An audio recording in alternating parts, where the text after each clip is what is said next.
So I was having a very introspective night last night while I was sitting outside on my pool deck, kind of looking at the moon, vibing to some music. And in the middle of that, I had a thought process where I'm just like, it's so easy for us to talk about psychological safety from an interpersonal dynamic, right?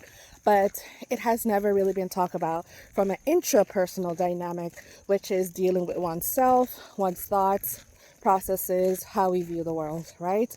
Our inner conflicts, inner dilemma, how we motivate ourselves, right? That's the intrapersonal aspect. And I was just like, no one really talks about having psychological safety within yourself, right? Because that's a concept that is new and that I thought about last night because we foster psychological safety with those around us, right?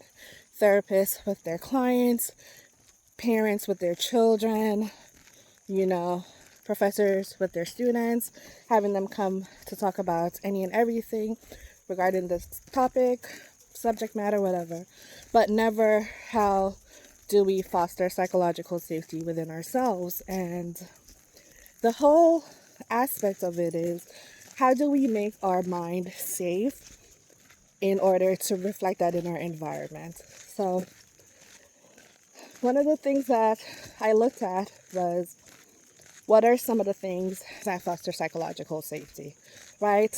Non-retaliation, encouragement, self-awareness, really positive self-talk. And then the second aspect is interpersonal psychological threat, right? This is where you're talking bad about yourself, the panics, the anxiety, the anger, right? The constant turmoil, feeling like a volcano that's always on the brim of erupting.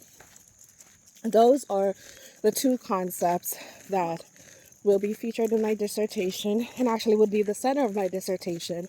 I have tried to search it to see if that concept has been talked about, and the results yield zero. So it is a new groundbreaking concept that I want to nurture and develop for my dissertation.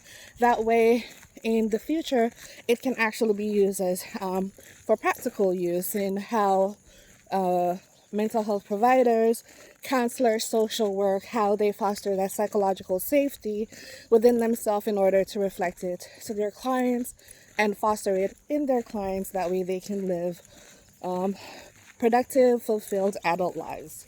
So that is the concept of my dissertation, and it is very refreshing to know that the last 5 years have paid off and that this original thought or this new theory can not only help survivors to foster psychological safety within themselves, but it can also help them to reflect it in their environment. So their environment reflects their inner being or their inner state, right? A prime example I can use is myself.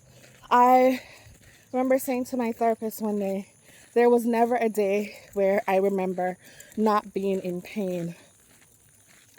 Fast forward 8 years, 5 years in a dissertation program or a PhD program, 2 months in the dissertation, and I'm like, the concept of psychological safety doesn't just extend to the external, but it also internal.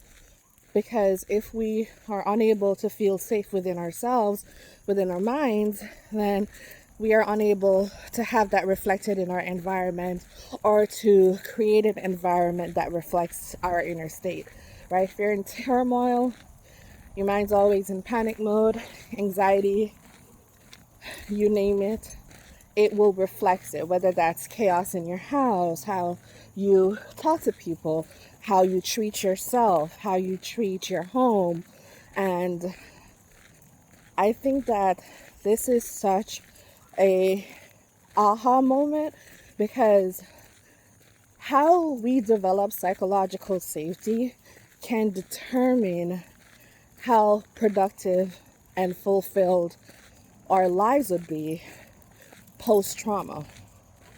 And for children who have experienced child sexual abuse, going into adulthood can be extremely challenging, where you can have emotional and behavioral issues, outbursts, anger, resentment, guilt, shame.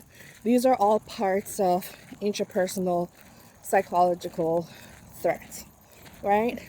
Whereas psychological safety is like talking kindly to yourself, understanding like, you know what, I may not be in the best of moods right now, but that doesn't mean I'm a horrible person. That doesn't mean, you know, I don't deserve love. That doesn't mean I don't deserve patience. So how we speak to ourselves internally can either reflect psychological threat or psychological safety. And now the goal is to test that theory, which I'll be using mental health providers to describe how they foster psychological safety in their clients who are adult survivors of child sexual abuse. I'm super excited.